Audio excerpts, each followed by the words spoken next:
prohibition cannot be enforced for the simple reason that the majority of American people do not want it enforced and are resisting its enforcement. That being so, the orderly thing to do under our form of government is to abolish a law which cannot be enforced, a law which the people of the country do not want enforced.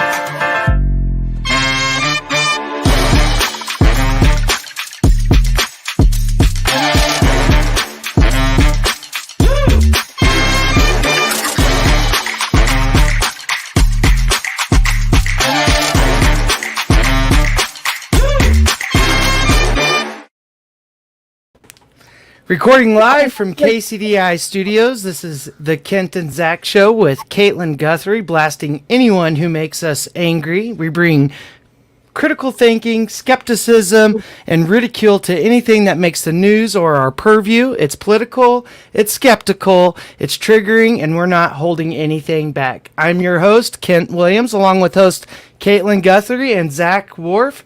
Thank you so much for joining the show. I'm going to take a page out of YouTube and say, welcome back if you've joined us before. Thank you for your time and your feedback. And welcome if you're new here. Be sure to like, subscribe, share, and let us know your thoughts as we carry on. Let the algorithms know you're here. Yes, hello. Welcome to the show. I'm the Zach Man. I'm excited. This is a special show. Anybody watching right now, you might be scratching in your head. Going, it's Monday, guys. You said Wednesdays, and we did say Wednesdays, but today is a very important day. It's an emergency episode today, and we have a very special guest with us. We have the director of Vote No Kansas with us, Melinda Lavon, and she joined us on very short notice. I can't thank her enough. Like we asked, Kent just shot it out there. Let's see what happens. She was like, great, let's do this. So. We will be discussing Value Them Both, or as we like to call it, the Value Nothing Constitutional Amendment here. Before you hit the voting booth tomorrow, remember, to vote tomorrow, you must go to your polling location. You must go to your polling location tomorrow. If you have not voted as of yet, if you voted early or mailed in your ballot, that doesn't pertain to you. Yes, so we just blasted out a link there on the screen. If you're not sure where to go to vote, comment section. It's in the comment section. There is a link right now. That link will tell you. You put in your address and all of that. It'll tell you where your voting location is, and there's dozens of them. So if you're not sure and you haven't voted before, it may have changed this year. Just double check it. All right, it's a fast and easy interactive map. We have a great show for you guys tonight. Finney County Election Office. 620-272-3500, 272-3500, select option 2. All right, let's go ahead and bring in our guest, guys. Let's get right to it. Wasting no time. Melinda, thank you so much for being here. Hey, everybody. Hey, Melinda. So, again, thank you so much for taking time out of your busy schedule to be with us here tonight. We hit you up this afternoon. And you're like, absolutely, let's talk. As I said earlier, Southwest Kansas or Western Kansas, really, we don't have any media whatsoever out here. So here we are. We're not journalists. We're not professional politicians, experts. Don't let the intro fool you. Don't let it fool you. It is. So we're just normal people having conversations that may be outside of the norm and may be uncomfortable to give a voice that a lot of people have, or maybe answer questions that people are scared about what's going on in the world around us. So again, thank you so much for being here. Tell us a little bit about yourself, where you're from and what you do. Sure. I actually grew up in the northeast corner of the state up in rural Leavenworth County. And then in 96, I moved to Lawrence, and I've lived here ever since, 26 years, I think it is. Wow. I'm a home birth midwife. I serve both the northeast and the southeast of Kansas, because southeast experiences some of the same things that y'all do out west, where there's no health care, there's not a lot of infrastructure, not a lot of services available, things like that. So I have some midwifery students down in Chanute, Kansas, and one in Wichita now. Just literally trying to bring healthcare to people. I've been volunteering and working the last few years to run campaigns locally in Douglas County. That's where Lawrence is, up in the northeast corner of the state. But last year, when this was pretty clear it was going to be on the ballot, we started text banking in rural areas, actually, to get a better understanding of how everyday regular Kansans were thinking about stuff. And we actually asked them about abortion access, $15 an hour minimum wage, housing problems being worked out, and marijuana legalization, which is always everybody's number one issue they want any politician to work on in the state. Yeah. But we were really excited that the vast majority of registered Democrats, 80% or higher, said they supported abortion access. And between 40 and 50% of the unaffiliated voters that responded said they also supported abortion access here in the state of Kansas. And then this spring, we formed the Political Action Committee because we were pretty concerned that the people that were fighting this amendment, they have experience in like bringing awareness to things and some fundraising and things like that, but not necessarily electoral experience. So that's what we tried to bring to the table. Now, is that PAC Vote No Kansas? Yes. Okay. So a midwife, you're working in healthcare. How did you directly get involved with Vote No Kansas? Is this an organization you joined, started? How did they get started?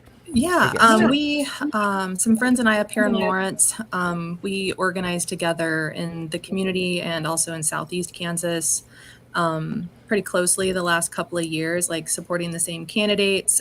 We radically changed our county government, our city government, and our school board up here recently. And we felt like we had the skills to support people statewide and learning information about this amendment and getting to the polls to vote no. Mm-hmm. So what was your initial reaction when Roe v. Wade was overturned? Yeah, that was June 24th. I mean, I wasn't surprised. I mean, I felt like some of us have been expecting that ever since Trump was elected in 2016, because we figured that he would be able to choose a couple of anti-abortion new justices to add, which he did. So I feel like we've been expecting it for about 6 years. But really, there's been people here in the state of Kansas since the 1970s that have been working very hard to end abortion access. I mean, we used to have ask the folks at Equality House as to how long this has been going on. Sorry, I didn't mean to interrupt you. No, go ahead. No, I was just saying the folks at Equality House and in Wichita, right by where Dr. Tiller was his office was. Kansas has a long history with being pro-rights, but having a small group that is very loud. Yeah, I really hope it's a small majority, but it really will depend on who shows up and votes tomorrow. You know, we have Republicans all the time that pop into Democrat offices all over the state, including in Finney County and other places, that say, hey, I'm a Republican, but I want to vote no sign. Is that okay? Yes, that is okay. You know, the Libertarians have had their own political activity this year. Same with the Democratic Socialists in Lawrence, where the largest chapter is. And I always say that when you have libertarians and socialists and Republicans and Democrats all working towards the same thing, That's a great point. Yeah, I'm waiting to see what happens. Politically here. So, what are Vote No Kansas's main concerns with the proposed amendment, and how are the voters getting informed? Wow. Well, I mean, start all the way back with the voter disenfranchisement by putting it in a primary season instead of in the general, because we know a lot Yeah. of younger people, people that don't own their own home, are busy moving. Younger people are moving around for jobs and school. And it's also really, really hot. So even our elderly population can be affected for their ability to go vote in person. So just from that angle, and then the way it is worded, I think is very, very dishonest and unfortunate. I, I'm fine like disagreeing with my other Kansans on how we should do stuff or what should or shouldn't be done. Or, a lot of people think all children should have food access, but some of us disagree on how that should happen in our communities. But I try to be honest about the politics that I'm pushing, and we've tried to be really, really accurate and always use sources when we try to tell people about the amendment and what it really means. Speaking of dishonesty, there was a text campaign that went out today. I'm sure you heard about. Yeah, I've been fielding phone calls about it all evening. It does seem like either the Jerry Moran campaign sent them out or someone close to him based on the platform it was Really? sent from, the area code and phone numbers, and also the language that was used compared to Jerry Moran's texts. And Okay. sure enough, his campaign finance documents do include money for texting. So it is definitely something his campaign does. So we're still trying to identify who sent them, because by law, if someone asks what organization this is from, we do have to answer that honestly, and they won't answer. Yeah, I've seen several texts where they ask directly that, and it's ignored. An auto text happens, I believe. Yeah, you're So- also not supposed to do auto text. It is supposed to be an individual person. So all the text banking that Vote No Kansas has done has been a regular Kansas volunteer. A lot of folks are middle-aged and they just learned how to do, texting on their laptop and stuff. And it's been a lot of fun for people to learn new political activist skills all over the state. And yeah, I was telling people earlier that obviously that text is going to end up being illegal. Whoever did it's going to end up getting a fine, but the damage is done. And Right. it might be 10 votes, it might be 100 votes. We'll never know what it changed. For those of us whose phone is off, what text? Oh, I guess we should tell you the text, huh? Thank you. I'll have to find the post real I was quick. like, I didn't get one. Oh, wait, I have a Oh, reason why I wouldn't have gotten it. I'm like, I kind of like that. Well, while we're looking for that text, Melinda, there is a lot of confusion about what is on the ballot and what it's for. Does Value Them Both completely outlaw abortion? Value them Itself. both. Yeah, value them both as the amendment itself does not actually change any laws pertaining to abortion other than our actual state constitution itself. And if more people vote yes than no tomorrow, then our state constitution will change to include that language that's in the on the ballot. And what it does is that it says that whatever the Kansas legislature ever wants to do about abortion will always be constitutional because we said so. That's what Well, it does. thank you for putting it that way, because for all of the information we've been giving out, I've been looking at it from the religious funding angle, and definitely the campaign language and the political rhetoric versus medical or women's health type. It did not occur to me that that's the actuality of, in all of my reading, the way that you put it did not occur to me. So thank you. Well, and that confusion is deliberate. It's is. supposed to be confusing, so you just can't read the language and go, "Oh, okay, I know how I feel about that." Most people would say, "Yes, I'm in favor of legal, safe abortion," and so they would think on the ballot, they would say, yeah, that's why that text reads, women in Kansas are losing their choice on reproductive rights. Voting yes on the amendment will give women a choice. Vote yes to protect women's health. Stop to end. So they're deliberately putting the wrong information in there with the desired language that somebody who would be in favor of that, which is the majority of people. And again, like I said, it might be 10 people that are dumb enough to fall for it. It might be thousands, because it's very deliberate, and everything about it is. And when you have to make everything so complicated and difficult and be malicious and devious in every way, it just shows that you're not in good company. You're not having a good amicable plan. You're not using your power responsibly. Right. That's the whole point. How would you, when someone asks you, how is it not states' rights to give the power to the legislator? What's the answer to that question? How would you combat that? I actually have a lot of concerns about the states' rights movement. I mean, there are definitely a group of politicians nationwide whose goal is to get people that don't agree with their ideas to just move out of the state. They're I can't afford to do that. No. same. And this is my problem. I'm from Kansas. I'm not leaving. So, wrong. I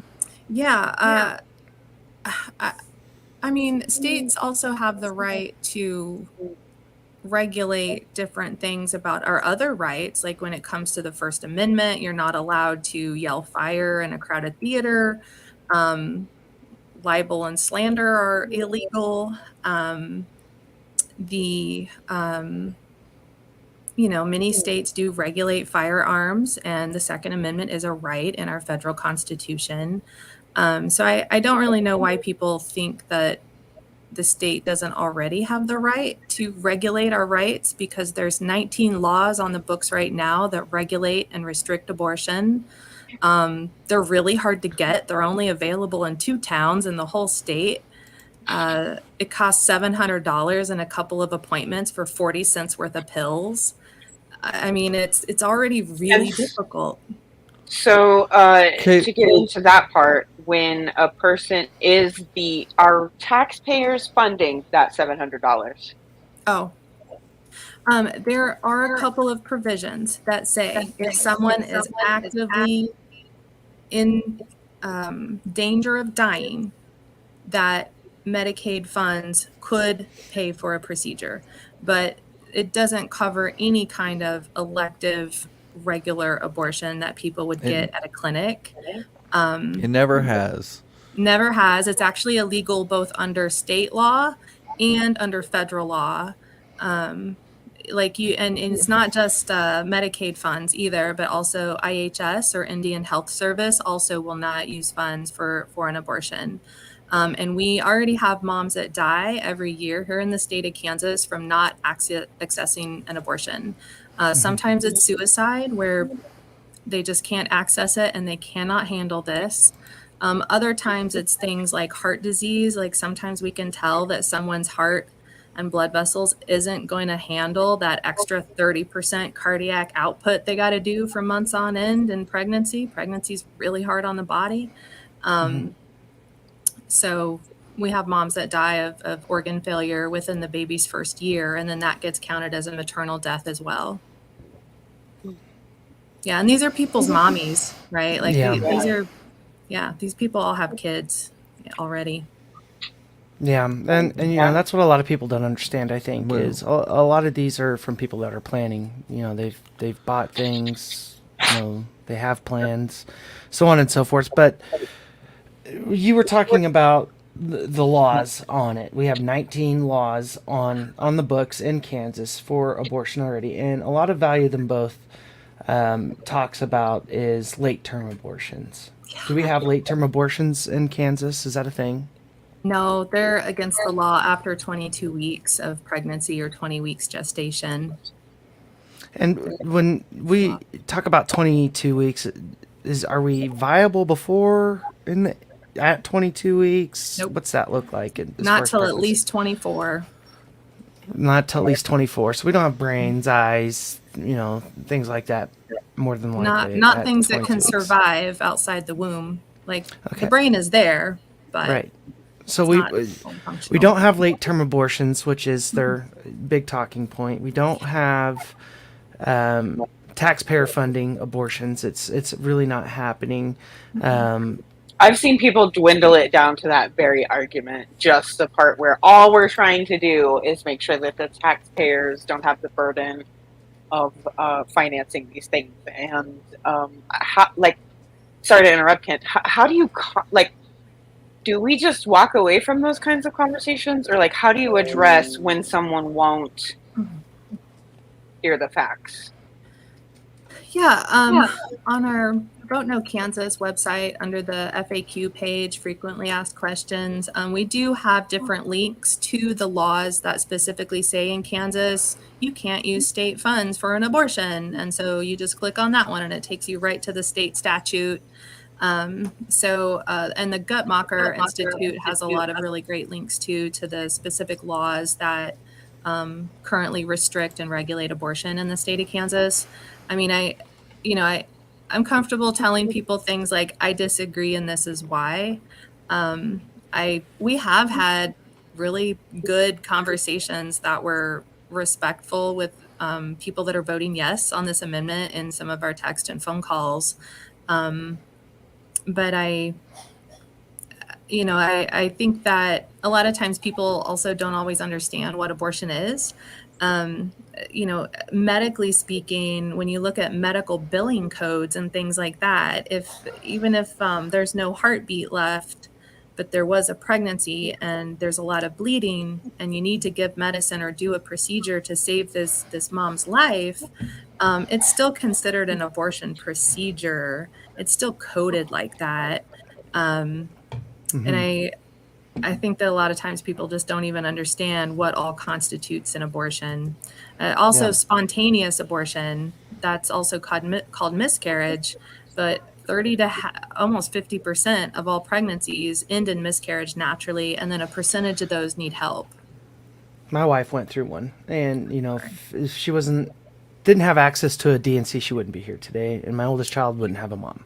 And that's what scares me most about this value them both amendment is the power that it gives our legislator to take that away from women. And one of the big we have a guy in our comment section right now asking about state rights and federal rights, and I think that we do need federal rights. When it comes to... The thing of it is right now we have the right to bodily autonomy in our state. We are one of the few states that have a constitutional amendment that says your body is yours, and we, as your state, have no right to make rules against it or for it or any other way. Right. That's between you and your doctor, no matter what it is. Tumor is a living thing, but we would never say you have to keep a tumor. It's a living thing. It has a pulse. Right. So some say they have a mind of their own. And, when we go to a federal, we do need, there are states out there. I think there's 16 of them that had trigger laws that went into effect as soon as Roe was overturned. And, abortion was made illegal. And so one of the arguments that we hear constantly is we don't want all these people coming to Kansas for abortions. Well, that's where we need it federally, is to protect these extremist states from making people have to leave, become refugees of their own state to seek health care at the very minimum. As far as the state level goes, I think Kansas has reasonable laws. I think they're stringent. And I think personally they could be used for a national model, for a federal law and set up. Would you agree to that? Melinda? I mean, No? that's not something I would advocate for. No. Sure. I mean, the funny thing is too, I mean, the no vote on this is the moderate conservative thing to do. The left position is not being discussed at all. That would be free taxpayer funded abortions at every health department and every county and every emergency room, always ready to help you. And with no restrictions, no waiting period, no required sonogram, no lies about abortion causing breast cancer, because it doesn't, but they have to tell you that anyway right now. So I would not advocate the heavy restrictions that Kansas is already experiencing. I would not push that on other states across the nation. Out in this county, we already have quite a bit of restrictions for women's health care because most of our healthcare facilities are owned by Catholic funded institutions. So I already, I eventually decided just to go get my women's health appointment out of the county. If I ever want to take action for my own body, I have to continue going outside of the county just for my birth control. So yeah, I don't think many people realize that within the states there are other communities that are even more restrictive than the law. Well, and when it comes to states' rights as a fundamental issue, I do think local control is very, very important. But when it comes to states' rights, historically speaking, it sure didn't work out for Black people in the United States, because that was the argument for keeping slavery. And I think there's a point where we decide that we are Americans and that we're going to find a way to work together for at least some basic fundamental rights that we have. At the end of the day, whenever a doctor comes in, the first thing he does is shut the door, because whatever conversation's about to happen is nobody's business but you and his or hers. And that's the bottom line. Is these doctors take an oath to do the right thing no matter what, to save the life in any way that they can, to help with the healthcare in any way that they can. I don't know, I'm not a doctor, I didn't take the oath. But the point stands that we don't need laws in healthcare. We just don't. I mean, I'm the extremist, because I think that not only should we allow abortions however they need to happen, I think that we should allow voluntary death. I would love for the Board of Healing Arts to be in charge of everybody that does healing arts. I think that's who should make the rules for doctors, is a bunch of doctors. I mean, have you ever dealt with the Kansas Board of Nursing? They are not messing around. I mean, oh my goodness. I trust them to, keep track of nurses and their training and them following the law and setting the regulations for them. I mean, that's who should be doing it to me. Yeah. Okay, so we've gone over what value them both has presented as their argument for this amendment, and we can prove that all of their arguments are already protected by Kansas law. So there's really no reason other than outright abortion bans for this amendment to pass, and their argument has been this is not what value them both is about. That's not what we're doing. So they have never came out and given us a clear picture of what happens after value them both passes, should it. And that all changed a week or two ago. Lori Chrisman, a representative from Value Them Both, who represents, I believe, 18 counties here in Kansas, was caught on audio explaining exactly where they're wanting to go after it passes, which would be House Bill 2746. Yeah, House Bill 2746. It was a bill that was introduced to the Senate floor, I believe, last year, and was ultimately shot down. Well, maybe it was the Supreme Court decision 2019. Correct me if I'm wrong. House Bill 2746 was read into the record, I think, on March 29th of this year. They did it, even though it never got a committee hearing or anything like that. They did it, read it into the record so that they could call a special session this fall. If more people vote yes than no, they will call a special session, and then they can just bring that bill back up because they already read it this year. Or reintroduce it if it needs to be, I believe. Right. And what that is, guys, is an outright ban on abortion for everything. Rape, incest, medical emergencies. We eliminate all safe access to health care for women. with HB 2746. So we have that audio, and we want to cue that up, and we're going to play it in its entirety because we think it's important. Here is Lori Chrisman from Value Them Both. Thank you all so much for having me. I really appreciate it. Like she said, my name is Lori Chrisman. I am the regional director in our area. So I have 18 counties that I am in charge of getting out the vote with, and knocking on doors and making phone calls and doing our grassroots initiative on this. Answer a couple questions real quick. I'll just say it out loud here. No, I don't have signs, and no, I do not have magnets. So if you want to call the KFL office next week, we should have quite a few coming in. They were supposed to be in this week, but sadly, we live in a different world now. This pertains to Value Them Both, and either Lori can answer that or Mark over here, but when you you did say something about when this passes, Value Them Both, yes, on August 2, then that will open up the way for trigger bills to pass. Is that right? And people need to know about it. Can somebody explain that?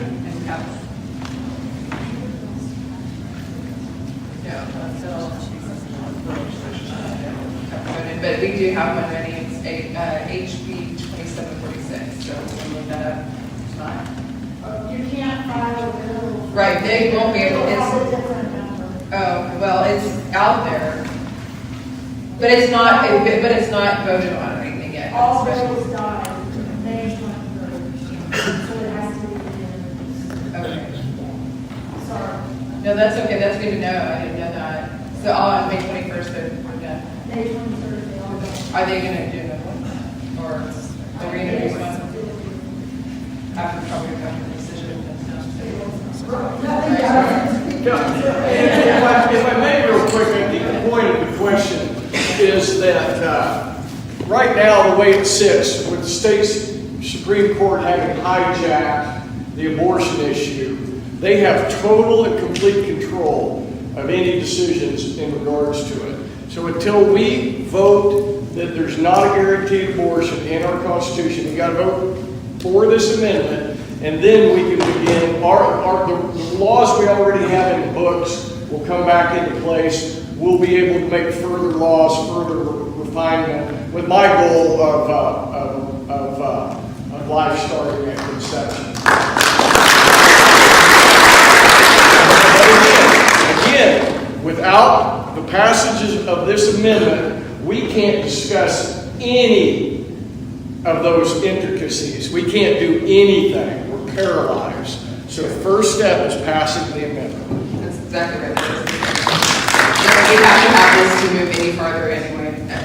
It doesn't even matter when Roe Wade, the decision comes out. It's not going to affect us right now. We have to get this passed. We have to get this on our Constitution. So thank you. Life begins at conception. It just, every time I hear that, it cracks me up so much. I'm sorry. In my opinion, if we're gonna go that route, life begins at ejaculation. Yeah. I mean, that's what it is, and that's what it's. Sure. Are we gonna regulate that? Yeah. Mandatory vasectomies. I'm sorry, Melinda. So, Melinda, I have a question about that. Go ahead. Fundamentally, when it comes to wanting, because I want to live in a democracy, mm-hmm. I am concerned about this aspect of we're just going to change the Constitution so that way we can totally cut out the judicial branch from our process of governing. And I just think that's weird that they want to do that. Cut the skirts off. We have our state House of Representative for our area was on camera here not too long ago talking about being a constitutionalist and how we're not going to vote, to change the constitutionalist on anything. Why would we take things and throw them on the third floor for debate? That's just crazy. And in the same breath, he says he's going to vote for the amendment to change our Constitution. And I'm going, what in the world? Where are the constitutionalists on this? Zach, you're muted.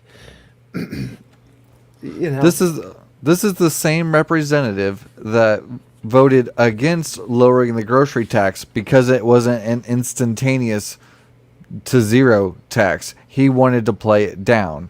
or he didn't want us to play it down like we did, which everybody did. But he voted against it because he disagreed with it. So he just contradicts himself by voting yes on this, even though he disagrees with the methodology behind it.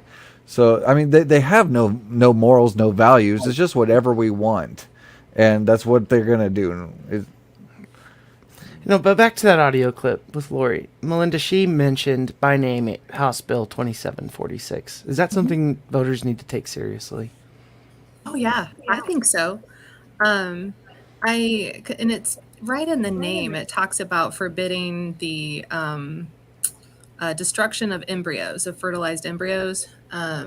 So it would also outlaw embryo adoption and IVF procedures in the state. And then we also have quite a few, they're all Republican lawmakers that believe that IUD and Plan B are abortifactants instead of birth control. So because they consider those abortions, they could also completely outlaw those. So they're not just going after abortions. They're going after contraceptives. They want literal Handmaid's Tale style forced births. That's the extreme that they're pushing.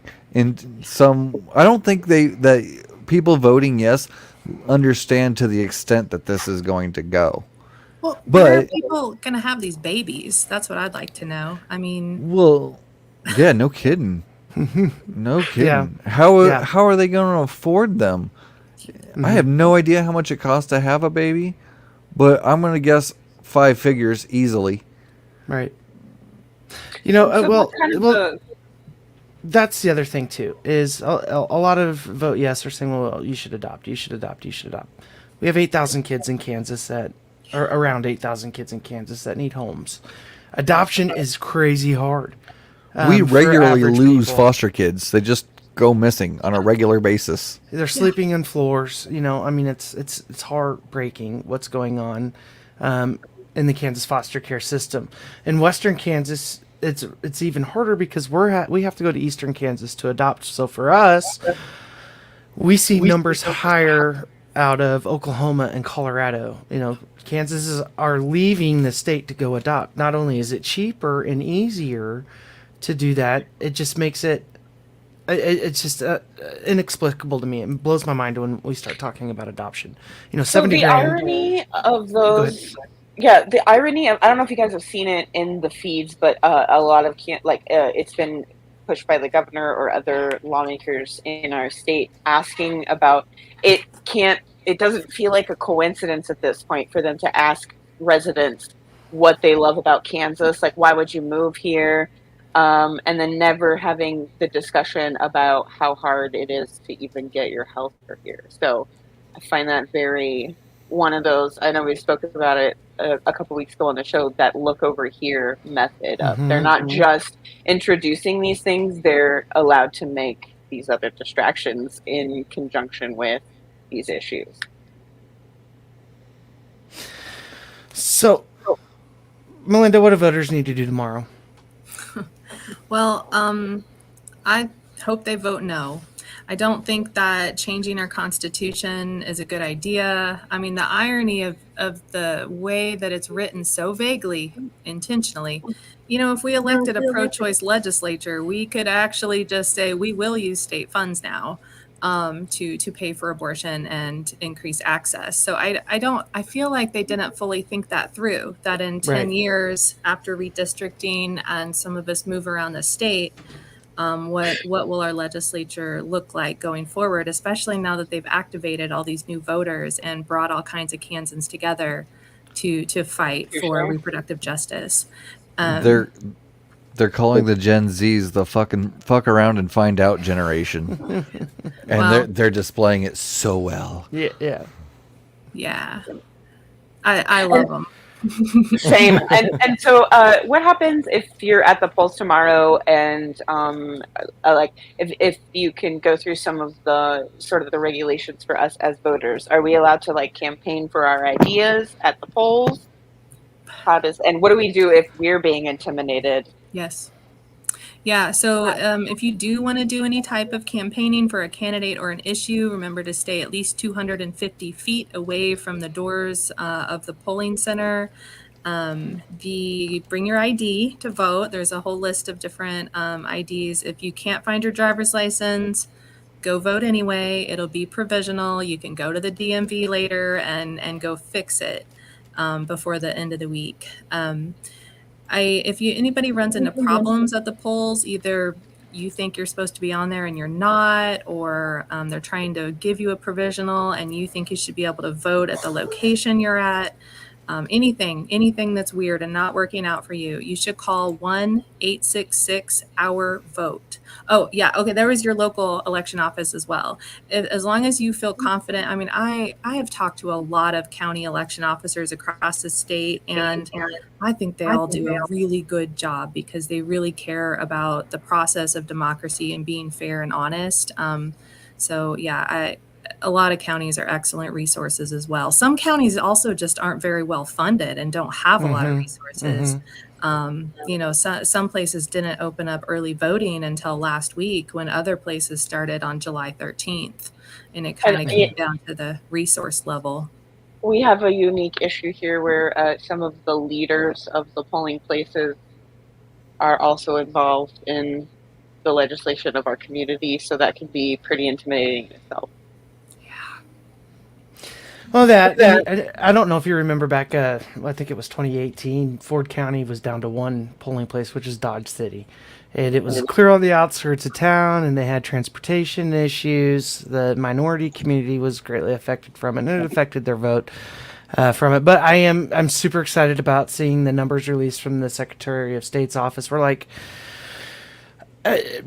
there were 50,000. I can't remember the number. It's like 50,000 advance votes last year, and we're at 207,000. It's like it's a 60% increase over the last election cycle, which is amazing.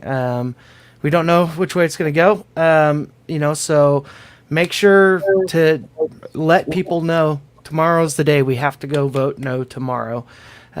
Make sure you take people if they need to go. If somebody needs a ride, DM one of us. We'd be happy to.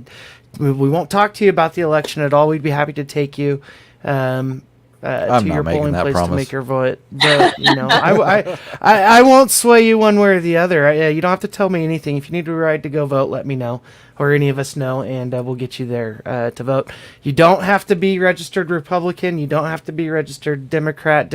Independents, show up and vote. The only thing that will be on your ballot is this constitutional amendment, and your voice needs to be heard. Melinda, this was our very first interview on this show together as a crew. You did great. Awesome. Thank you so much. We threw this together on the fly for you. We hope that we can have you back to talk about some of the other healthcare issues going on in Kansas down the road. And regardless, anything you guys have going on, we'd love to hear about it. A lot of times people say that Western Kansas is, the stepchild to the rest of Kansas. So whatever you guys have going on out there, we'd love to hear and bridge that divide. But we're in the same congressional district now, remember? Yeah, isn't that weird? It's good. We've It's really good. embraced it, though. Those of us in Lawrence, we've been trying to visit as many places as we can across our new CD, and we've taken it as an opportunity to do a better job of supporting Kansans in other parts of the state. So Thank you. Yeah, thank you so much. Is there anything that you wish we would have asked, or something that you wanted to make sure that you got to say on behalf of Vote No? How do we keep up with you guys? Yeah, thanks. Yeah, so after this election, Vote No Kansas is going to kind of wrap up because we started that political action committee just to focus on August. And after that, the same group of people are going to be focused on breaking supermajority in the House and trying to flip a few seats from red to blue and protecting the blue seats that we have right now. There might even still be a couple of independent, unaffiliated folks join a couple House races, still waiting to see on that.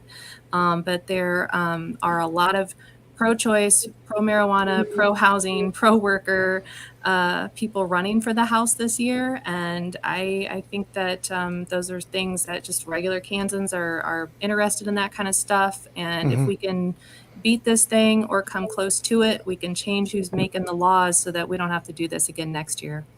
Yeah, because it can and will be a fight. Even if we knock it down without Roe v. Wade, even if we knock this down, we could look at this every cycle. Yeah, right. Because we've got like legacy campaigns, incumbent campaigns, and then it maybe I'm wrong, but it just seems like they have so much more money. And when you're like the workers on the ground that really want to push these ideas that we've been asking for year after year after year, how do we help these candidates, especially if they want to run independent, get on the ballots? Or is that the first hurdle, getting on the ballots, or is it making sure that we show up to vote for them? Step one is deciding to run. The legislature being in session 5-6 months out of the year, it only pays like $18,000. So people that are supporting their family financially can't afford to do it. And so it makes it where a lot of working class folks can't ever participate in our state government. And so that's something I hope changes a little bit soon. I don't think it's good when everybody that is making our laws is, the average age is above the age of 70. They just, generationally speaking, face so many different kinds of challenges compared to people in their 20s, 30s, and 40s today. And I think that's reflected in some of the legislative discussions that they have. I really think that we can find better ways to work together. Just talking about regular things with each other, using regular language, and kind of take some of the partisan part out of it. I mean, I'm a registered Democrat and I volunteer for Democrats and the Democratic Party, but don't ask me about Joe Biden because he owes me my single mama payments back and some student loan debt forgiveness. You know what I mean? And quit asking me for money for $15 an hour. Are you kidding me? Yeah, what is my $5 going to do? Right. Exactly. Yeah. So I feel everybody's paying on that one. Obama promised to codify Roe so we didn't have to have this podcast and this conversation. I could have spent my year. There's plenty of Democrat blame to go around. Melinda, thank you so much for joining us tonight. Such short notice and everything. We're just a small little podcast, and you were like, yes, let's do this. And I can't thank you enough. Well, I care a lot about Finney County, so...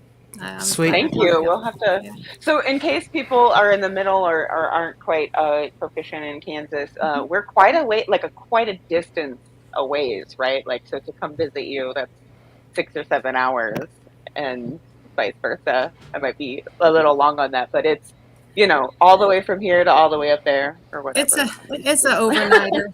It's an overnighter. Yeah. I think I've spent like about 40,000 miles this year. Doing knocking doors. Yeah. Well, or just coming to different counties to talk about, how can y'all organize your part, right? Like, what do you need for your county? And so, like we have 4 majority Spanish speaking counties. And so that's another thing Vote No did, was made sure we had Spanish speaking ads that nobody else was doing, to try to facilitate information for the communities that need that access. I also wanted to give a shout out to 2 other organizations. ICC Indian Community Center in Lawrence, Kansas.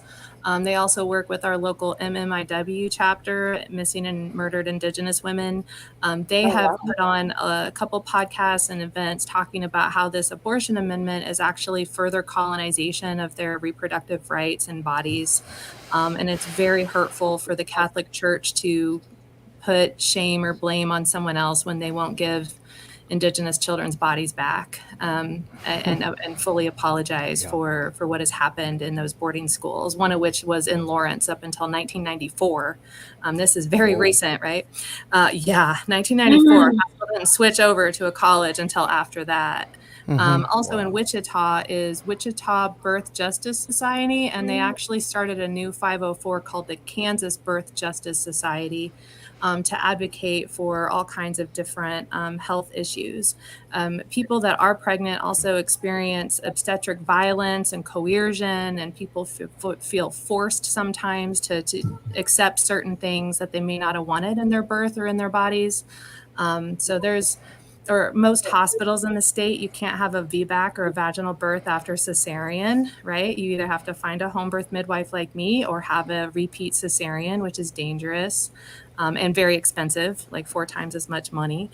And you're largely uneducated as a patient. They don't find that the education part of like instructing you through the birth or prenatal, processes. I've got 2 girls, and even the second one, I was still largely uninformed about specifically the process of how we're required to give birth at our healthcare facility.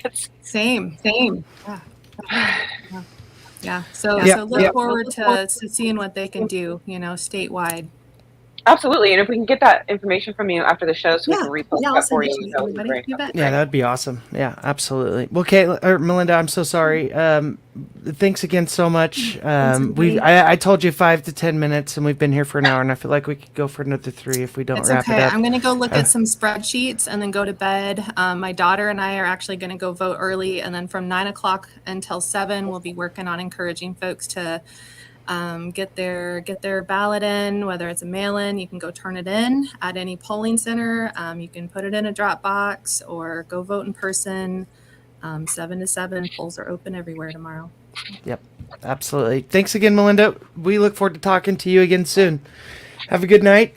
Everybody, that was Melinda Lavon, director of Vote No Kansas. You can catch her website at votenokansas.org. They're on Facebook, YouTube, Twitter, all the social medias. We've seen them everywhere. So much thanks to you, Melinda, for your information and knowledge on the subject. I wish we would have had you on the show previously to discuss some other things. What do you guys think? Wow, right? I mean, that was great. Yeah, if we were going to do a first interview, that was a great way to start it. That was an awesome way to start it. Again, you guys, the show is live. We're raw. We're real. We are not experts. We're not political experts. We're not doctors. We're nothing. We're average, normal people just like you. And we're putting out our point of view, having those uncomfortable conversations. And we're glad that you joined us here tonight. We won't be back on Wednesday, our normal time. We'll see you next week, Wednesday at 8 p.m., where we'll start tackling the USD 457 Board of Education. We'll recap tomorrow's big day, big election. Endorsements from me anyway. Vote for John Wheeler. I think he's better than Bob Lewis. I like John Wheeler in that one. I like who else did I vote for? Tony Mattivi for Attorney General. Kobach's on the ballot. And God, I don't want to have that fight again, Republicans. So please vote for Tony Mattivi. He is a hero here in Garden City, Kansas. Dan Day, the informant, if you've seen that movie on Hulu, I believe it is, talks about, rest in peace, Dan Day, saved our Somali community and probably a quarter of Garden City and Garden City as a whole, because if those 3 men, who we will not repeat names, would have absolutely devastated this community and could have completely wiped us off of the map. And Tony Mattivi stood up to the bullies that wanted this to be swept under the rug and to be these guys were good old boys and let them go. And he did not do that. And he prosecuted them to the fullest extent of the law. And we owe Tony Mattivi a huge thank you with a vote tomorrow at the polls if you're a Republican. Yes, real quick. If you are a Republican or a Democrat and you don't like your local choices, please still make sure that you're voting on your ballot, especially Vote No. The Vote No's will count. It's like an NA situation. If you don't have, I can't tell you that I always make a choice, because in protest, neither of those choices are what I want. So make sure that you're still voting no. Yeah. Make sure you vote no. Make sure you show up tomorrow. Yep. It's super important. If you need to know where your polling location is, we dropped it in the comments at the beginning of the show. Should be the first comment up there. It's a sweet interactive map. You just enter your address and it'll show you exactly where you need to go to vote. Thank you guys again. If you're having troubles at the polls or you're being intimidated in any way, make sure that you're reaching out until someone takes you seriously. So we want to make sure that your ability to vote is protected. There's the number. Have a good night. Oh, Till oh. a week from Wednesday. Vote no. Good night, true believers. Good night. Peace. Well, yeah, test. Better. We'll take a minute to envision it, been the wisdom deriving from a difference of opinion, inquisitive, isn't it? When the picture in the mirror isn't shit, but give it a minute, fix this image and hit the bricks with the viciousness. But don't play, cause one day you'll be saying, you shoulda, coulda, woulda, but my shit it just wouldn't drop, cause you wouldn't have, but you're so worried, it was your world. When you hit them with the rhymes, they had no words. Just come back to the flip of the tongue fun that you once had and chuck it like a beer and crush that. Go shave your mustache and write it down, cut that, and show 'em what's rap again. Oh, I'm getting tired of that. I don't know anymore what they call that. Getting so you know that something's missing. Let's go show 'em what rap is again. Like taking a step out of your front door for the first time and you want more with the sunshine, but you've been locked away, forgetting you don't care. Listen, is not part of the mission. Just say what you got to say. Whether it makes sense, just to put you to the wrist, spit from the hip, slipping so soft, but splitting your lip. You get a grip, cause as good as your shit is, you know it really isn't a big deal. Cause it'll turn heads bound too. It's your purpose, round two. But you gotta open your eyes and realize it's right here. But to open your mind, you gotta try to fight fear and find a light bright enough to ignite and excite peers. But get their attention, I find. You gotta give them a big boom. You're the fuel, and I got my lighter right here. Oh, I'm getting tired of that. I don't know anymore what they call that. Getting so you know that something's missing. Let's go show 'em what rap is again.